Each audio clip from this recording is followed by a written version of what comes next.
Graça e a paz, a igreja, amém? Eu peço que os irmãos abram a palavra na carta de Tiago. Carta de Tiago, capítulo 5. Lá mais para o finzinho da Bíblia, depois de Hebreus, antes de 1 Pedro.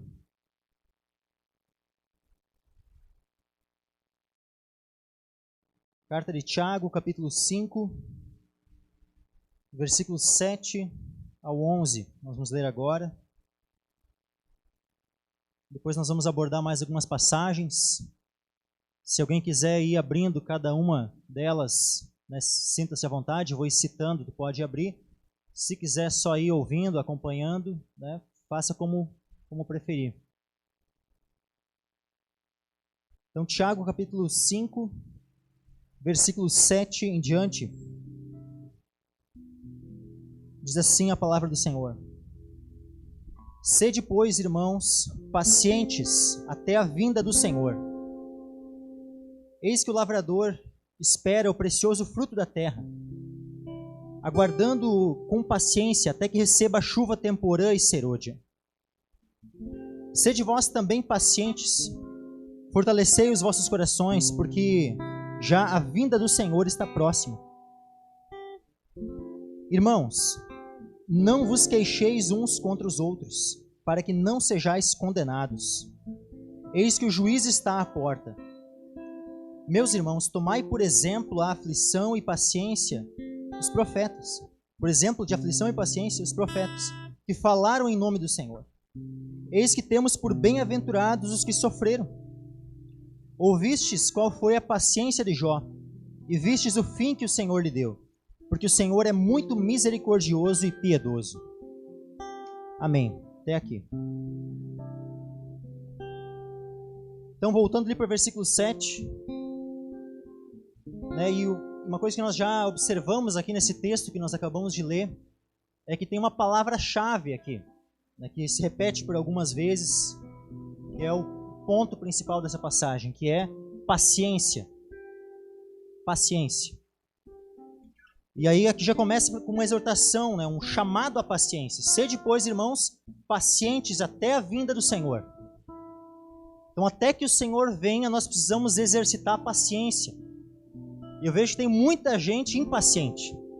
Tem muitos irmãos assim, ó, que não conseguem colocar em prática isso aqui, de ser paciente.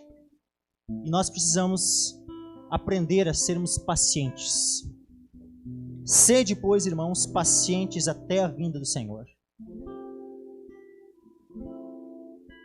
Na continuação diz assim, ó, eis que o lavrador espera o precioso fruto da terra, aguardando-o com paciência até que receba a chuva temporã e serôdia. Sede vós também pacientes. Então, meu pai, por exemplo, ele trabalha na roça, assim, ele planta laranja, bergamota e tal. Ele não vai colher todo mês, ele não vai colher a hora que ele quer, ele tem que ser paciente para esperar o tempo próprio para a colheita. E se não vier a chuva no tempo certo, muitas vezes a colheita vai ser ruim, a safra não vai ser boa.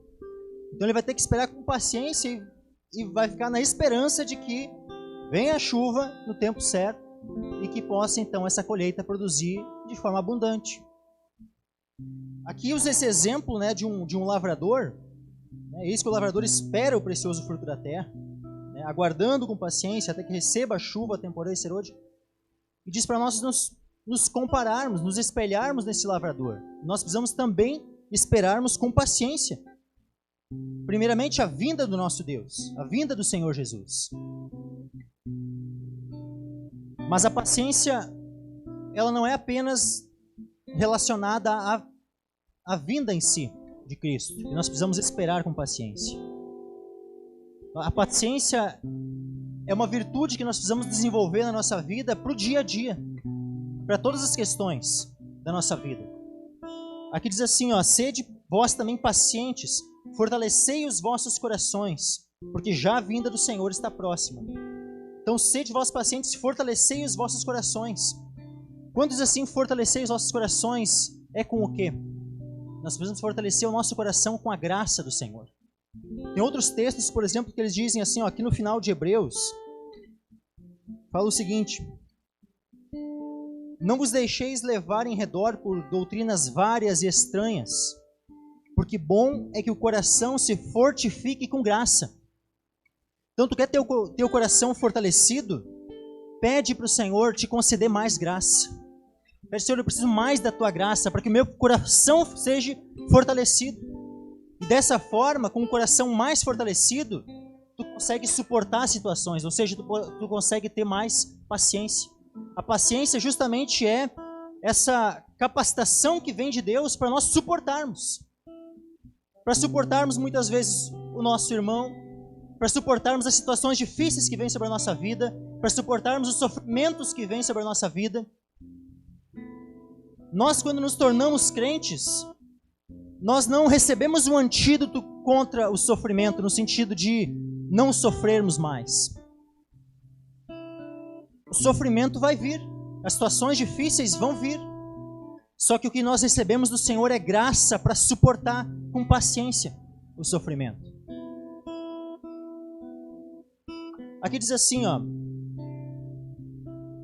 sede vós também pacientes, fortalecei os vossos corações. A pessoa que não consegue ter paciência diante das situações é porque está com o coração enfraquecido. É porque está faltando medida de graça. Então, se tu não está conseguindo suportar aquilo que vem sobre ti, o único recurso é tu clamar ao Senhor por misericórdia, tu chegar diante de Deus pedindo: Senhor, fortalece meu coração, me dá forças para suportar, me capacita para ser paciente diante dessas situações. Aqui diz assim, no versículo 9: irmãos, não vos queixeis uns contra os outros, para que não sejais condenados. Eis que o juiz está à porta. Por que isso? Irmãos, não vos queixeis uns contra os outros. O que isso tem a ver com paciência? Tem tudo a ver com paciência. Tu só vai se queixar contra o teu irmão se tu está sendo impaciente com ele. Ou seja, tu não está conseguindo suportar o teu irmão. Aí tu vai começar a reclamar dele, vai começar a se queixar, vai começar a gemer, a suspirar em relação ao teu irmão. Só que tem um detalhe aí. Se tu começar a fazer essa reclamação, essa queixa em relação ao teu irmão para um outro irmão, o que é isso? Além de ser uma forma de murmuração, isso também é fofoca, isso é maledicência. E o que a palavra diz aqui?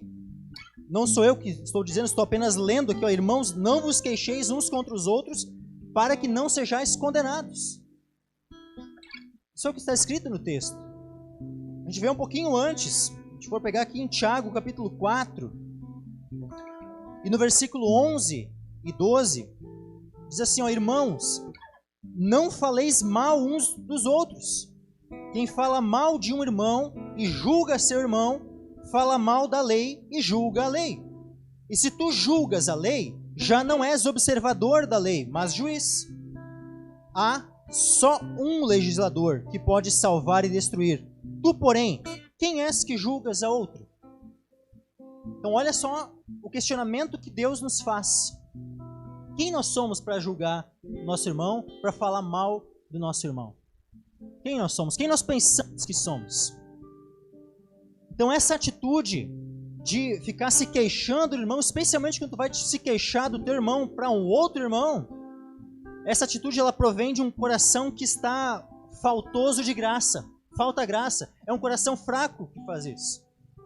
É um coração que, justamente para poder receber mais graça, precisa fazer o quê? Se humilhar. Porque a gente vê também aqui no livro de Tiago, que diz assim, ó, Tiago capítulo 4, versículo 6. Antes ele dá maior graça, portanto diz, Deus resiste aos soberbos, mas dá graça aos humildes.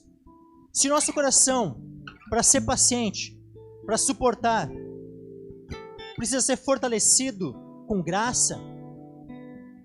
Como é que nós vamos conseguir mais graça da parte do Senhor? Nos humilhando. É nos humilhando, não é na soberba que vamos conseguir essa graça. E o que já mostra que alguém que está se queixando um do outro não está apenas cometendo um pecado de murmuração, de maledicência, mas também isso provém de um coração que está infectado com a soberba. Um coração que está contaminado com o orgulho. Afinal, irmãos, não falei mal uns dos outros. Quem fala mal de um irmão, julga seu irmão, fala mal da lei, julga a lei. Se tu julgas a lei, já não és observador da lei, mas juiz. O que é isso? A pessoa está se considerando juiz, ou seja, ela está se achando, né, que é superior aos outros, está se considerando já aquele bambambam que pode julgar as coisas. Que está se colocando até mesmo acima da própria lei, como diz aqui. Só que há um só legislador que pode salvar e destruir. Tu, porém, quem és? Ou seja, se essa pergunta é feita, é porque a pessoa está se achando muito. Está se achando que é algo além daquilo que ela de fato é. Isso é soberba. Então, falar mal do irmão, a raiz dessa maledicência está num coração que está cheio de orgulho. E é importante nós sondarmos o nosso coração. É importante, sabe, nós irmos vasculharmos a fundo o nosso coração.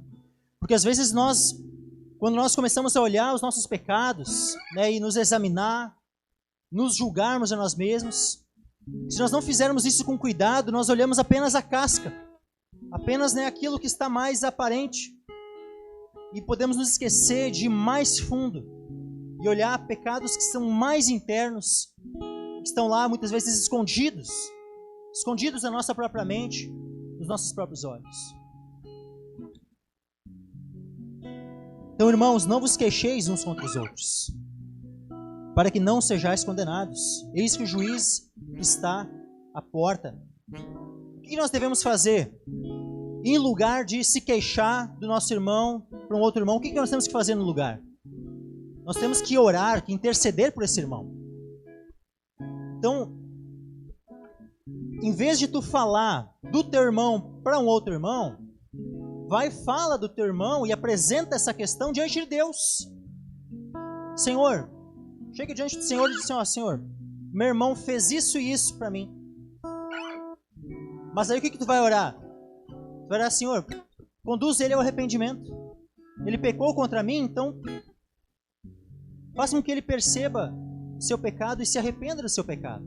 Intercede para que a comunhão dele seja restaurada com Deus.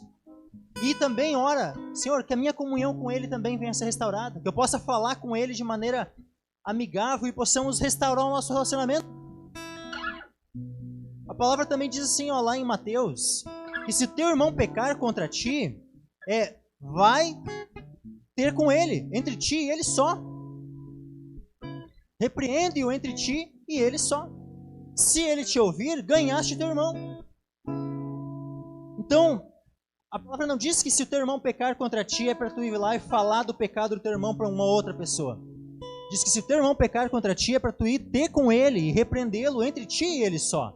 Porque o objetivo é conduzi-lo ao arrependimento. O objetivo é tu ter um relacionamento restaurado com ele e também que o relacionamento dele seja restaurado com Deus. Então, ora, intercede pelo teu irmão. Então, se um irmão pecou contra ti, o que tu deve fazer? Falar mal do teu irmão?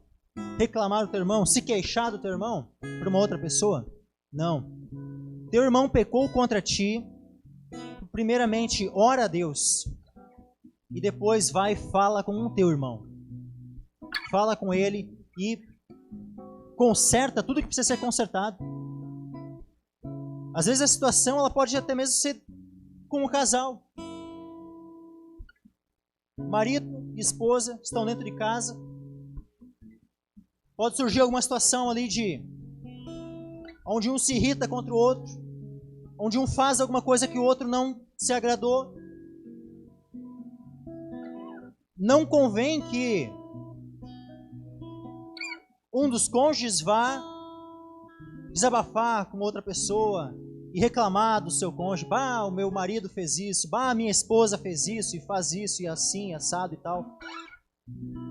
Pega, vai e fala com Deus. E vai e te conserta com o teu cônjuge. Fala com Deus e se conserta com o teu cônjuge. Como diz aquela palavra lá em Efésios: irai-vos e não pequeis. Não se ponha o sol sobre a vossa ira.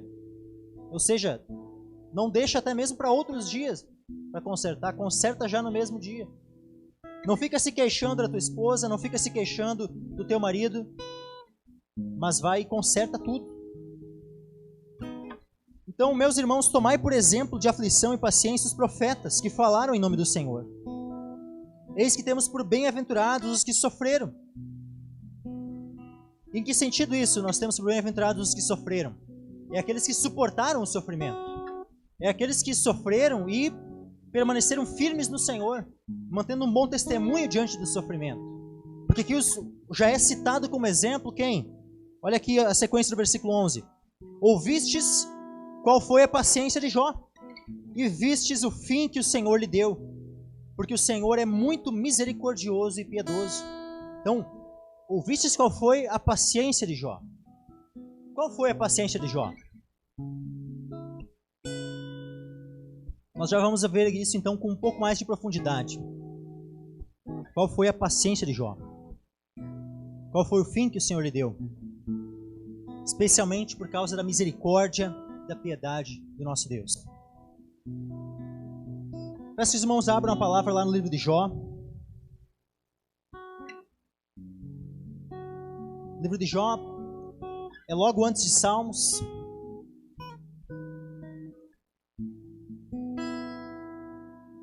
Salmos está bem na metade da Bíblia. O livro que vem antes de Salmos é o livro de Jó. Pode abrir Jó ali no capítulo 1.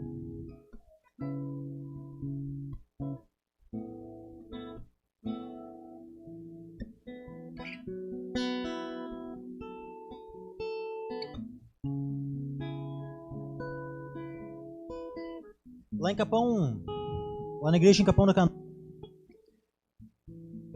nós fizemos um plano de leitura bíblica ano passado, né, de leitura de toda a Escritura, de Gênesis e Apocalipse. E esse ano nós começamos novamente, só que numa ordem um pouco diferente. Ou seja, na ordem em que, de uma probabilidade em que os livros foram sendo escritos. E como tem grandes chances de o livro de Jó ter sido o primeiro livro a ser escrito, nós começamos a leitura por ele. E hoje mesmo foi um momento onde eu estava ali junto com a minha esposa, em casa, concluindo a leitura do livro de Jó. E é muito interessante a história desse homem. Aqui é dito já no Jó capítulo 1, versículo 1, havia um homem na terra de Uz, cujo nome era Jó. E era esse homem íntegro, reto e temente a Deus, e desviava-se do mal. Jó, ele tinha 10 filhos. Jó era um homem que, quando seus filhos faziam algum banquete, após terminados os banquetes, ele oferecia sacrifícios pelos seus filhos. Ele intercedia pelos seus filhos. Jó, ele era um homem zeloso. Era um homem piedoso, como diz aqui. Um homem íntegro. Um homem reto. Acontece que os filhos de Deus, os anjos, se reúnem diante de Deus e também aparece Satanás lá. E Deus tem uma conversa com Satanás. Que ele fala assim, viste o meu servo Jó? Diz aqui, versículo 8. Disse o Senhor a Satanás, observaste tu, meu servo Jó? Porque ninguém há na terra semelhante a ele, homem íntegro e reto, temente a Deus, que se desvia do mal. E então respondeu Satanás ao Senhor e disse, porventura teme Jó a Deus em vão? Porventura tu não cercaste de Sebe, a ele e a sua casa, e a tudo quanto tem? A obra de suas mãos abençoaste, e o seu gado se tem aumentado na terra. Mas estende a tua mão e toca-lhe em tudo quanto tem, e verás se não blasfema contra ti na tua face. E disse o Senhor a Satanás: eis que tudo quanto ele tem está na tua mão, somente contra ele não estendas a tua mão. E Satanás saiu da presença do Senhor. O que acontece aqui? Nós conseguimos perceber aqui que Deus testemunhou a respeito de Jó, que ele era um homem íntegro, um homem reto e temente a Deus, e que se desviava do mal. Satanás tenta colocar em dúvida, ele é o acusador, ele é o inimigo, é aquele que acusa os nossos irmãos. E Satanás aqui propõe então que se Deus tirasse tudo aquilo que tinha dado, todas as bênçãos que tinha concedido para Jó, ele iria renunciar a Deus, iria amaldiçoar a Deus, iria blasfemar contra Deus. E Deus permite que Satanás então tirasse tudo que era de Jó. Satanás vai e faz com que todos os seus gados, seus bens, se percam. Então todas as ovelhas morrem, os servos são mortos, os camelos, tudo é roubado. Os filhos que estavam num banquete, os 10 filhos, vem um vento sobre aquela casa e eles morrem. Então ele teve uma perda financeira terrível e teve uma perda muito pior, porque tenho certeza que qualquer pai preferiria perder todos os seus bens, mas permanecer com seus filhos, do que perder os seus filhos, especialmente 10 filhos. E ele perde tudo isso. Qual é a atitude de Jó? Depois que ele ouve as notícias de tudo aquilo que ele perdeu, tanto de forma material como especialmente os seus filhos. Versículo 20 diz assim: então Jó se levantou e rasgou o seu manto e rapou a sua cabeça e se lançou em terra e adorou. Ele adorou e disse: nu saí do ventre de minha mãe e nu tornarei para lá. O Senhor o deu e o Senhor o tomou. Bendito seja o nome do Senhor. Em tudo isto Jó não pecou, nem atribuiu a Deus falta alguma. Quantos que quando perdem uma coisinha pequena começam a murmurar? Eu quero ver assim, a atitude de, independente da perda que tu tenha, se tu perdeu um ente querido, ou se tu perdeu algum bem, se aconteceu algum acidente, alguma coisa, se veio alguma situação de sofrimento sobre a tua vida, qual é a atitude que Deus espera que tu tenha? Aquela que, pelo exemplo das Escrituras, Deus nos ensina a termos. Porque isso aqui está registrado para nossa instrução, meus irmãos. É para nós buscarmos agir da mesma forma, é para nós nos prepararmos, para nós já pedirmos graça para o Senhor, para quando tivermos que enfrentar uma situação, nós estarmos prontos. Porque muitos não conseguem enfrentar essas situações difíceis, e começam daí, quando vem a aprovação, murmuram, quando vem a aprovação, pecam. Por que que fazem isso? Porque no tempo da bonança, não se achegam ao trono da graça, para pedir misericórdia para o tempo oportuno, por tempo de necessidade. Mas a palavra lá em Hebreus, ela diz, para nós nos achegarmos perante o trono da graça, e pedirmos misericórdia, para que Deus nos conceda a graça no tempo apropriado.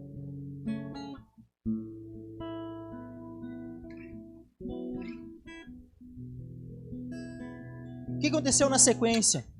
Jó não pecou. Jó foi paciente.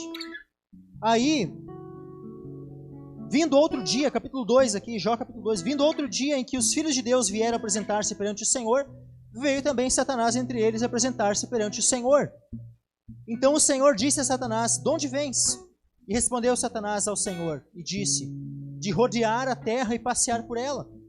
E disse o Senhor a Satanás: observaste o meu servo Jó? Porque ninguém há na terra semelhante a ele, homem íntegro e reto, temente a Deus e que se desvia do mal, e que ainda retém a sua sinceridade havendo-me tu incitado contra ele para o consumir sem causa? Então Satanás respondeu ao Senhor e disse: pele por pele, e tudo quanto o homem tem dará pela sua vida. Porém estende a tua mão e toca-lhe nos ossos e na carne, e verás se não blasfema contra ti na tua face. Qual era o objetivo de Satanás? Que Jó blasfemasse contra o Senhor. A intenção do inimigo não era simplesmente causar um sofrimento. O sofrimento era apenas um meio para atingir um fim. Qual era o fim que Satanás queria atingir? O pecado da blasfêmia. Ele queria que Jó blasfemasse contra Deus. Ele queria que Jó amaldiçoasse o seu Deus. Esse era o objetivo de Satanás. Deus permite que mais uma vez Satanás tocasse na vida de Jó. Diz assim, disse o Senhor a Satanás: eis que ele está na tua mão, porém guarda a sua vida. Então saiu Satanás da presença do Senhor e feriu a Jó de úlceras malignas, desde a planta do pé até o alto da cabeça.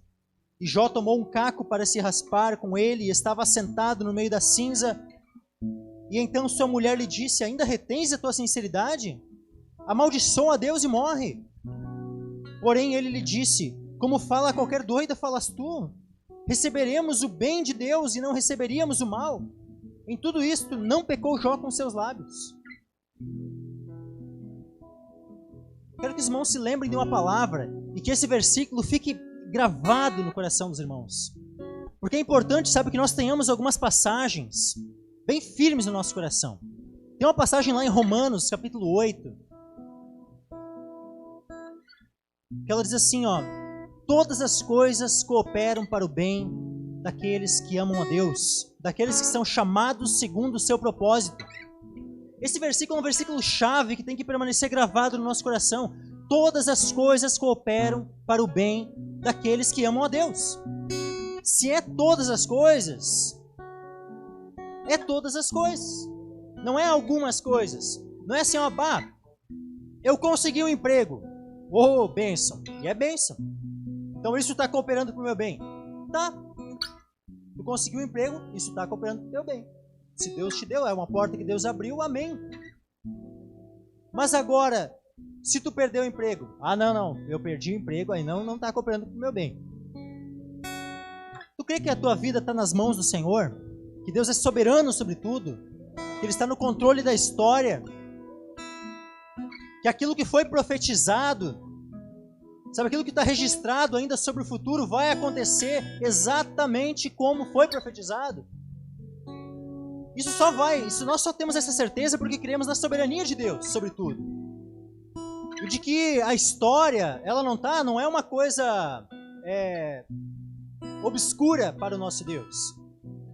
O futuro nós não sabemos, mas Deus sabe. Deus é onisciente, Ele sabe todas as coisas. E Deus está no controle de todas as coisas. E então Ele está no controle das nossas vidas. E é por isso que o versículo lá em Romanos, ele diz que todas as coisas cooperam para o bem daqueles que amam a Deus, porque Deus está no controle de todas as coisas. Porque se Deus não estivesse no controle de todas as coisas, então não teria como isso ser uma verdade, de que todas as coisas cooperam para o nosso bem, porque senão, como é que coisas que fogem do controle de Deus estariam cooperando para o nosso bem?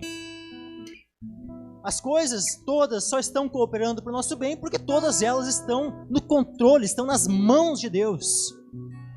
E Deus está guiando cada situação que acontece para o nosso bem. O propósito de Deus com cada situação que vem sobre nós é o bem. É o bem. Há um bem projetado no futuro. E Deus está dentro do seu plano, desenvolvido para nós. Mas agora o inimigo, ele intenta as coisas e ele tenta utilizar dos meios para o mal. Qual era o intento de Satanás aqui? O mal, o pecado, a blasfêmia. Mas agora, na vida de Jó, todas as coisas estavam cooperando para o seu bem. Ele era um homem que amava a Deus, era um homem que tinha sido chamado segundo o seu propósito, assim como nós. Então todas as coisas que estavam acontecendo na vida dele estavam cooperando para o seu bem. O sofrimento muitas vezes vem, e é sim, para cooperar com o nosso bem. Paulo, ele fala assim, ó, quando tinha um espinho na carne, e ele orou 3 vezes para que Deus o afastasse dele. E Deus, qual a resposta de Deus para aquela oração? Não é assim, sim, Paulo, vou tirar o teu espinho. Não. Deus responde assim, a minha graça te basta, o meu poder se aperfeiçoa na fraqueza. O espinho estava causando sofrimento. Mas esse sofrimento não era para o mal do apóstolo Paulo, era para o bem. Era para que o poder de Deus se aperfeiçoasse na vida dele. Por isso Deus fala, a minha graça te basta, o meu...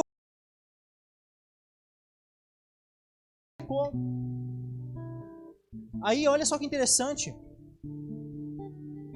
3 amigos dele, versículo 11.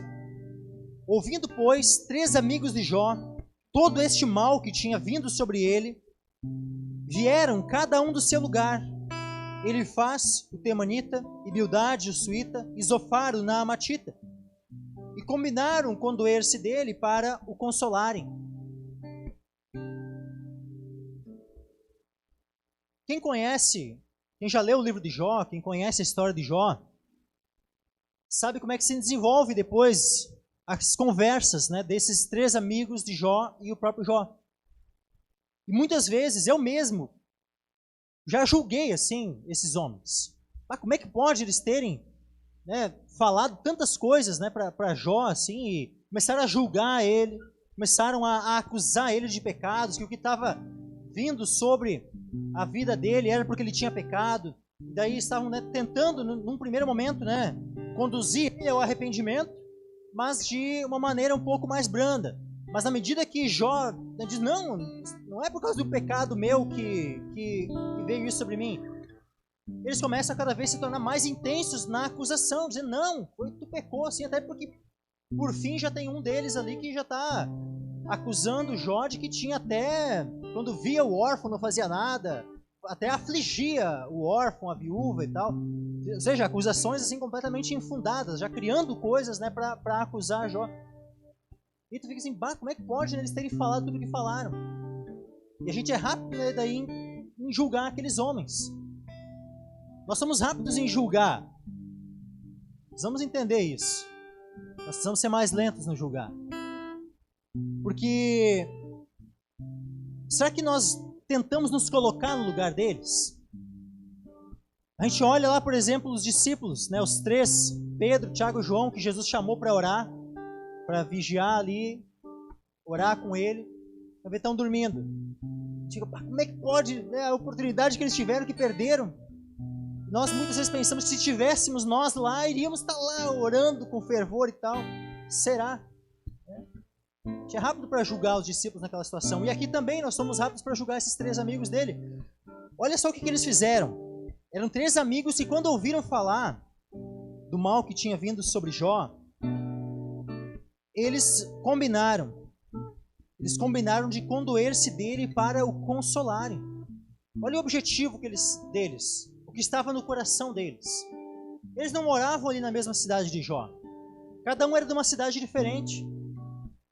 Vieram de longe, num tempo onde não tinha carro para viajar, não tinha estradas boas, não tinha nada disso.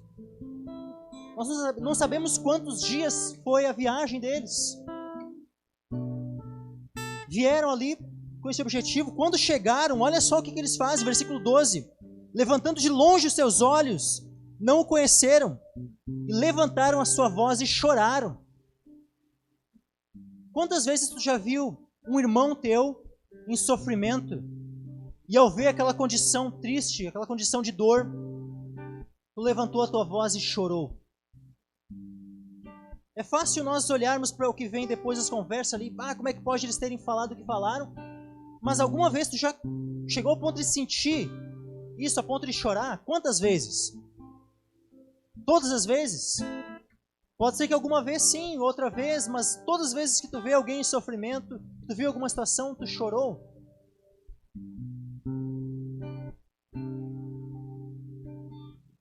Rasgaram cada um o seu manto, sobre as suas cabeças lançaram pó ao ar, e assentaram-se com ele na terra 7 dias.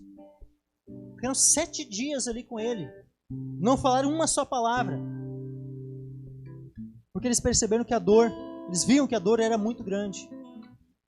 Pensa, 7 dias ficar ali junto com alguém. O que muitas vezes nós fazemos? A gente chega, né, numa pessoa que está ali em sofrimento, conversa um pouco com a pessoa, no máximo faz uma oração e vai embora. Muitas vezes é isso. É o máximo de consolo que a gente consegue dar para alguém. Eu sei que tem situações que tu pode já ter feito mais que isso, mas tu vai perceber que muitas vezes foi o máximo que por muitas pessoas tu fez foi isso. Olha o que eles fizeram. Ficaram 7 dias ali. Aí depois eles têm sim, começa ali um momento onde acusações, o Jó amaldiçoou o dia do seu nascimento. Eles começam a acusar Jó de pecado, Jó começa a se justificar. E infelizmente ali, Jó ele acaba falando algumas coisas que ele não deveria ter falado. Ele acaba de um certo modo murmurando depois. E começa cada vez mais a se estribar na própria justiça e se justificar. Ele começa a se firmar cada vez mais numa justiça própria. E os amigos dele cada vez mais acusando ele com veemência.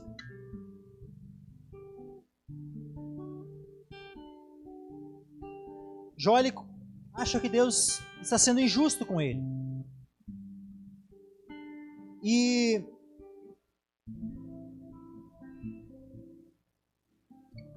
por fim, Deus vai e fala com o próprio Jó. Jó capítulo 38 e versículo 1. Diz assim, depois disto o Senhor respondeu a Jó de um redemoinho, dizendo: quem é este que escurece o conselho com palavras sem conhecimento? Jó falou muitas coisas em que, infelizmente, falou sem conhecimento. E aí Deus aponta isso para Jó. Quem é este que Deus pergunta aqui é o próprio Jó. Quem é este que escurece o conselho com palavras sem conhecimento? Agora cinge os teus lombos como homem, perguntar-te-ei e tu me ensinarás. Pensa, olha só o que Deus estava falando para Jó. Perguntar-te-ei e tu me ensinarás. Será que Jó podia ensinar a Deus? Óbvio que não.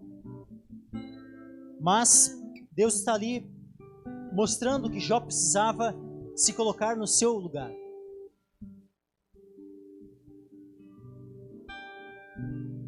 Um pouco mais adiante, Jó capítulo 40, versículo 6. Aliás, Jó capítulo 40, versículo 1 em diante. Respondeu mais o Senhor a Jó, dizendo: porventura o contender contra o Todo-Poderoso é sabedoria? Quem repreende assim a Deus, responda por isso. Peço que os irmãos entendam uma coisa. Qual era o objetivo de Satanás? Era que Jó blasfemasse. Por nenhum momento Jó blasfemou. Entendam isso. Jó não cometeu o pecado de blasfêmia em nenhum momento. Jó não amaldiçoou a Deus em nenhum momento. Mas isso não significa que, infelizmente, Jó não tenha pecado com seus lábios. Infelizmente, isso acabou acontecendo. E aqui diz assim: porventura contender contra o Todo-Poderoso é sabedoria? Quem repreende assim a Deus, responda por isso. Deus está falando aqui a respeito do próprio Jó. Aí versículo 13, então Jó respondeu ao Senhor dizendo: eis que sou vil, que te responderia eu? A minha mão ponho à boca. Uma vez tenho falado e não replicarei, ou ainda 2 vezes, porém não prosseguirei. Então o Senhor respondeu a Jó de um redemoinho dizendo: cinge agora os teus lombos como homem, e eu te perguntarei e tu me explicarás. Porventura, também tornarás tu vão o meu juízo? Ou tu me condenarás para te justificares? Como ele estava considerando que Deus estava sendo injusto com ele, por isso que Deus faz essa pergunta para ele: tornarás tu vão o meu juízo? Ou tu me condenarás para te justificares? Porque Jó estava se fixando numa justiça própria.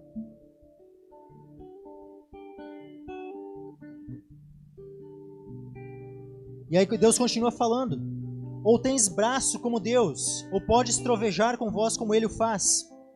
Orna-te, pois, de excelência e alteza, e veste-te de majestade e de glória.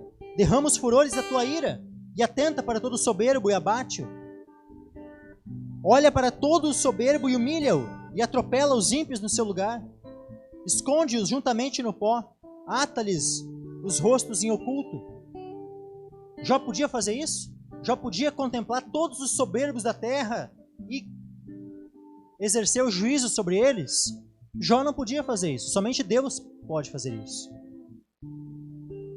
E aí Deus disse: mas se ele pudesse fazer isso, aí Deus conclui ali versículo 14: então também eu a ti confessarei que a tua mão direita te pode salvar. Ou seja, se tu pode agir da mesma forma como eu posso agir, então eu também vou dizer que o teu braço, a tua mão direita te poderá salvar. Mas uma vez que Jó não podia fazer nenhuma dessas coisas, então a mão direita de Jó não o podia salvar. Então Jó necessitava de um outro Salvador.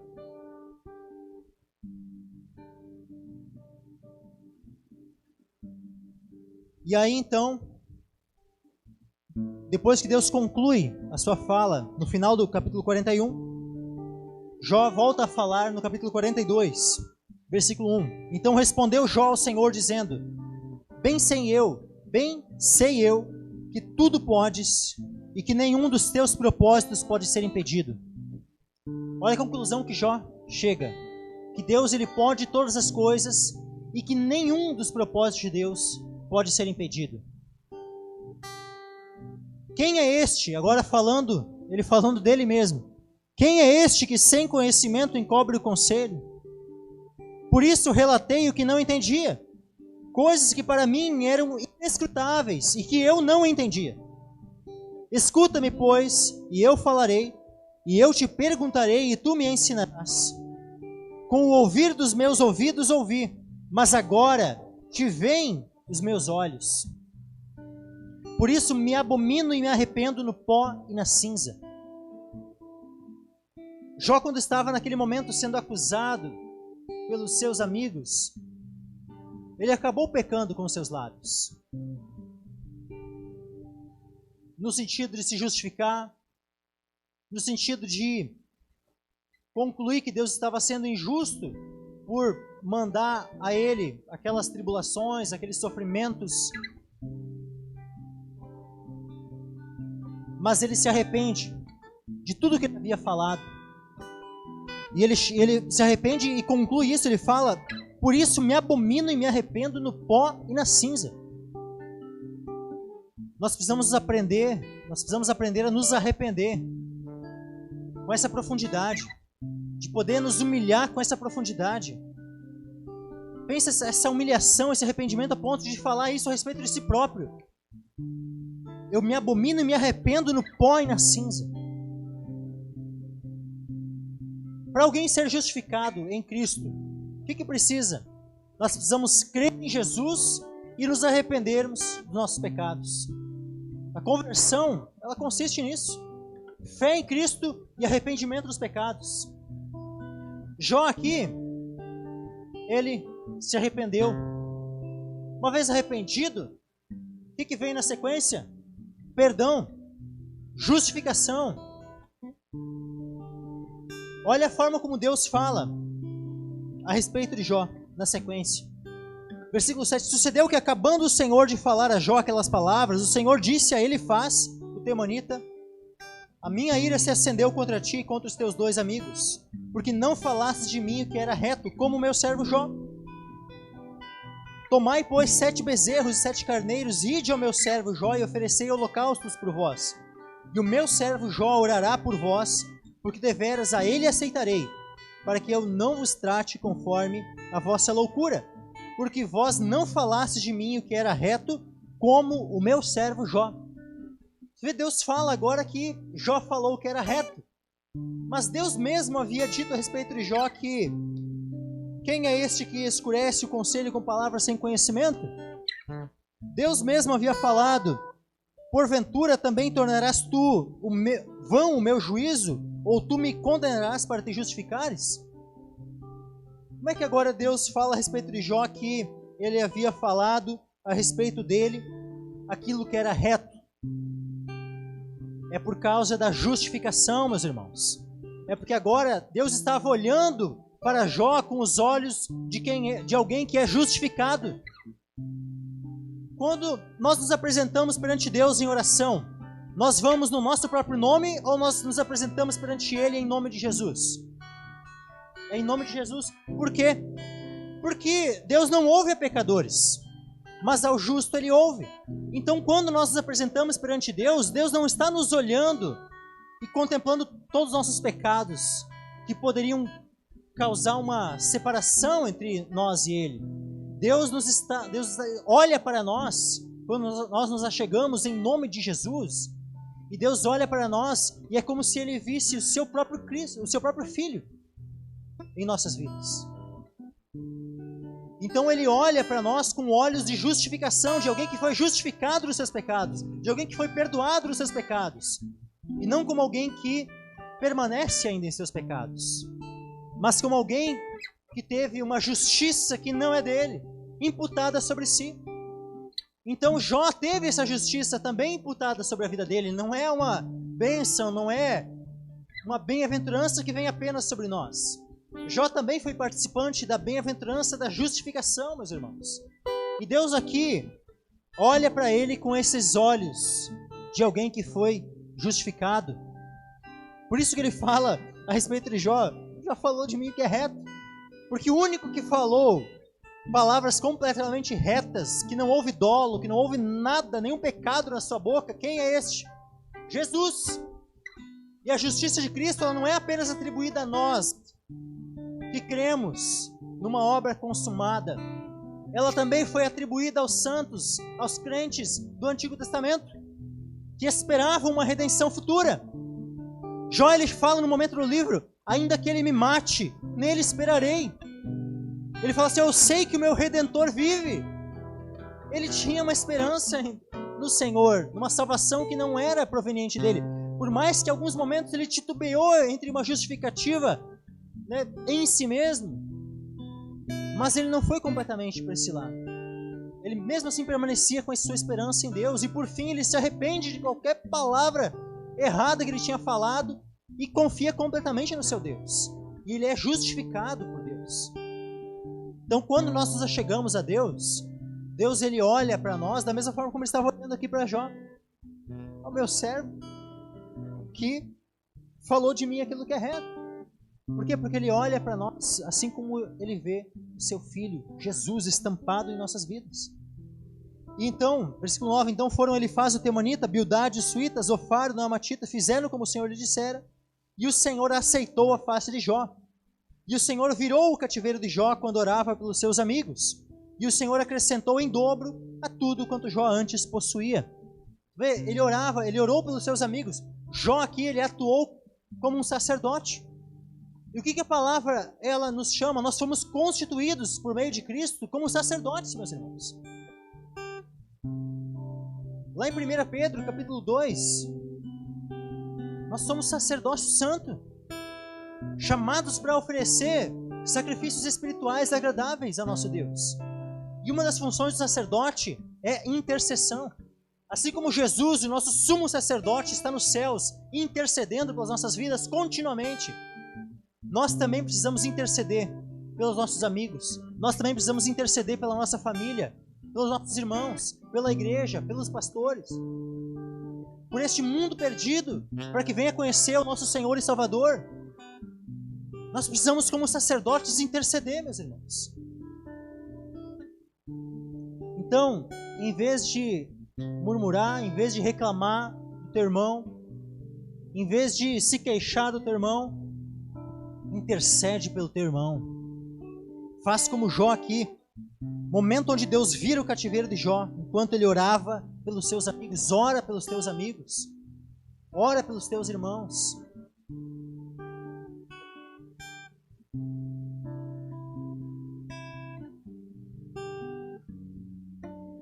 Peço que os irmãos se coloquem em pé.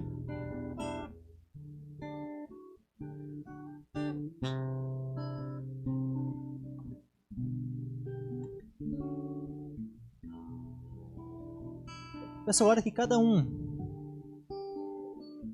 esteja fechando seus olhos, buscando o Senhor em oração, especialmente pedindo graça, meus irmãos.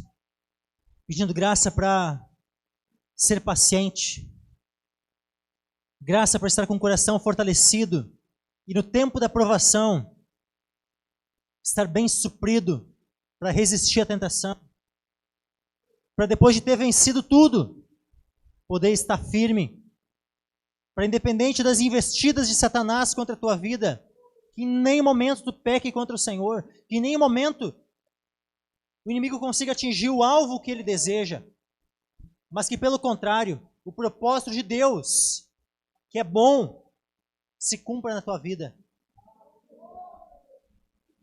Então ora ao Senhor, vai orando, vai buscando a presença do Senhor. Pai amado, nós queremos nos colocar diante de Ti, Senhor.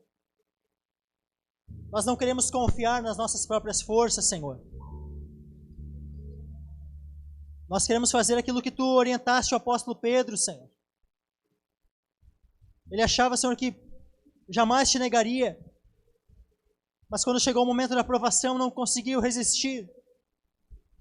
Mas isso porque ele não seguiu a fundo o Teu conselho, Senhor. Tu disseste para ele: vigiai e orai. O espírito está pronto, mas a carne é fraca. E nós sabemos, Senhor, que a nossa carne, ela pende para o desvio, ela pende para o pecado. E nós não queremos, Senhor. Nós não queremos nem nos desviar e nem pecar, Senhor.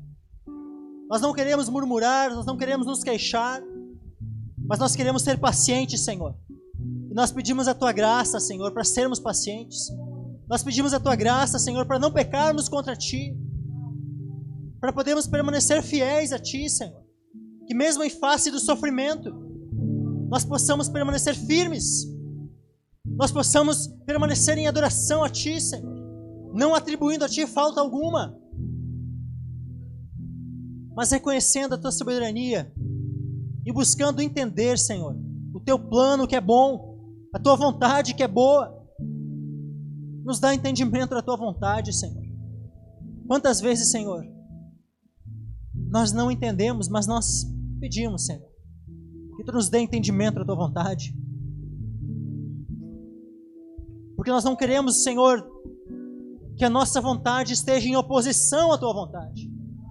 Mas nós queremos nos sujeitar à Tua vontade, nós queremos, Senhor, nos conformar com a Tua vontade. Nós não queremos estar conformados com este mundo, mas queremos sim estar conformados com a Tua vontade.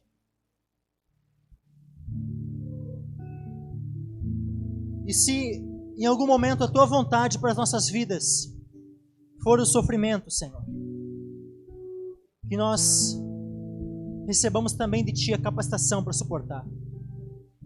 Que nós recebamos, Senhor, também a capacitação para, uma vez suportando, podermos depois aprender com tudo isso e sermos também vaso nas Tuas mãos, úteis para ajudar a outros que estiverem passando por situação semelhante, Senhor. Quantas vezes o sofrimento vem sobre as nossas vidas, Senhor, para nos capacitar a ajudar outros. Que estejamos cientes disso, Senhor. Tu és o Deus de toda consolação. E nós sabemos que mesmo em meio ao sofrimento e tribulação, Tu vem também com consolo sobre as nossas almas, Senhor. Que nós possamos, depois de consolados por Ti, também servir como consoladores na vida de outros. Oh, Jesus, nos capacita. Que não estejamos, Senhor, como egoístas, buscando a todo custo fugir dos tratamentos, das disciplinas, mas que abracemos a Tua vontade, seja ela qual for. Se da mesma forma como Cristo, tivermos que em alguma circunstância bebermos algum cálice, se essa for a Tua vontade, que nos sujeitemos, e que assim como Cristo orou, que seja feita a Tua vontade, que essa também seja a nossa oração, Senhor. Nos capacita, Senhor, para sermos pacientes até o fim, até a Tua vinda, Senhor, para perseverarmos até o fim, para estarmos de pé até o fim, Em nome de Jesus, nós oramos. Amém, Senhor.